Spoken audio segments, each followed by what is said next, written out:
கொல்கத்தாவில் கொலை செய்யப்பட்ட பெண் மருத்துவருக்கு நியாயம் கேட்டு திண்டுக்கல் மருத்துவமனை வளாகத்திற்குள் மெளன ஊர்வலம் நடைபெற்றது.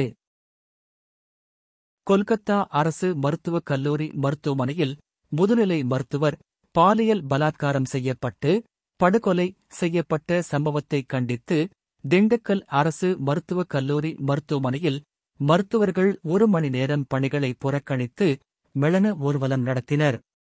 அதனைத் தொடர்ந்து நுழைவாயில் முன்பு கண்டன ஆர்ப்பாட்டம் நடத்தினர். இந்த போராட்டத்தில் பயிற்சி மருத்துவர்கள் பதாதைகள் ஏந்தியவாறு பெண் மருத்துவர்கள் உட்பட 45,000க்கும் மேற்பட்டோர் பங்கேற்றனர். தமிழகத்தில் மருத்துவர்கள் பாதுகாப்பு சட்டம் இருப்பது போல் நாடு முழுவதும் மருத்துவ பாதுகாப்பு சட்டத்தினை மத்திய அரசு கொண்டுவர வேண்டும் என்றும் படுகொலை செய்யப்பட்ட பெண் மருத்துவருக்கு ஆதரவாக இன்று அரசு மருத்துவமனை டாக்டர்கள் அவசர சிகிச்சை மட்டும் பார்த்தனர். தனியார் மருத்துவமனை திறக்காமல் மருத்துவர்கள் 1500 பேர் ஆதரவு தெரிவித்து திண்டுக்கல் மாவட்டம் முழுவதும் 800 மருத்துவமனைகள் மூடப்பட்டன. 1500 தனியார் மருத்துவர்கள் பணிக்கு செல்லாமல் ஆர்ப்பாட்டத்தில் கலந்து கொண்டனர். கொல்கத்தாவிலே கடந்த ஆகஸ்ட் 9ஆம் தேதி படுகொலை செய்யப்பட்ட மருத்துவருக்காக இன்று திண்டுக்கல் மருத்துவக் கல்லூரியிலே தமிழ்நாடு அரசு டாக்டர்கள் சங்கம், இந்திய மருத்துவ சங்கம் திண்டுக்கல் மாவட்ட கிளை, இந்திய பல் மருத்துவ சங்கம், பயிற்சி மருத்துவர்கள், மாணவர்கள், செவிலியர்கள், மருந்து விற்பனை பிரதிநிதிகள் அனைவரும் சேர்ந்து இங்கே இந்த ஆர்ப்பாட்டத்தினையும் இந்த மௌன ஊர்வலத்தினையும் நடத்தி கொண்டிருக்கிறோம். ஆகஸ்ட் 9 நடத்தப்பட்ட அந்த படுகொலைக்கு இன்று வரையிலும் எந்தவித தீர்வும் கிடைக்கவில்லை. குற்றவாளிகளும் முழுமையாக கைது செய்யப்படவில்லை. ஊடகங்களிலே பல்வேறு செய்திகள், பல்வேறு புனைவுகள் வந்து கொண்டே இருக்கின்றன. உண்மை நிலைமை என்னவென்று இதுவரை தெரியவில்லை. பாதிக்கப்பட்ட மருத்துவரின் குடும்பத்திற்கு தமிழ்நாடு அரசு டாக்டர் சங்கத்தின் சார்பாகவும், திண்டுக்கல் இந்திய மருத்துவ சங்கத்தின் சார்பாகவும், அனைத்து மருத்துவர் ஊழியர் சார்பாகவும் அந்த குடும்பத்திற்கு எங்களுடைய ஆழ்ந்த இரங்கல்களை தெரிவித்துக் கொள்கிறோம். அரசாங்கத்திற்கு நாங்கள் வேண்டிக் கொள்வதெல்லாம் இப்படி போன்ற ஒரு சம்பவம் இனிமேல் இந்த நாட்டிலே நடைபெறவே கூடாது. அதற்கான முழு முயற்சியையும் அரசாங்கம் எடுக்க வேண்டும். எங்களுக்கு தேவையெல்லாம் 2 தான். ஒன்று, நடந்த இந்த படுகொலைக்கு நீதி கிடைக்க வேண்டும். இரண்டாவதாக, இதே போன்ற ஒரு சம்பவம் மீண்டும் நடைபெறக்கூடாது.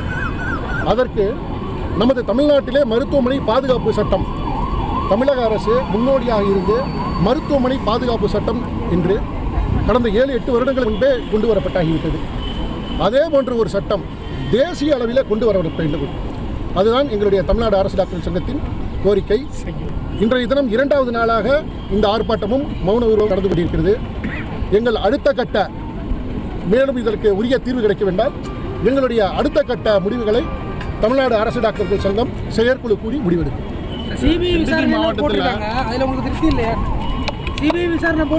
சிபிஐ விசாரணைன்னு அறிவித்த உடனே அன்றைய தினமே ஆகஸ்ட் 14ஆம் தேதி இரவு அங்கே நடந்த ஒரு பெரிய, நீங்கள் பேப்பரில் பார்த்துருப்பீங்க, மிகப்பெரிய சம்பவம் நடந்து எவிடன்ஸ் எல்லாமே டேம்பர் பண்ணியிருக்கிறதா செய்திகள் வந்து கொண்டிருக்கிறது.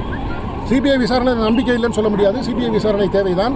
ஆனால் அங்கே வந்து எந்த அளவுக்கு வந்து இந்த எவிடன்ஸ் டேம்பர் ஆகிருக்குன்னு தெரியல. இதுக்கெல்லாம் வந்து உண்மையான நிகழ்வுகள் வெளியில் வந்தால் தான் நம்ம சொல்ல முடியும்.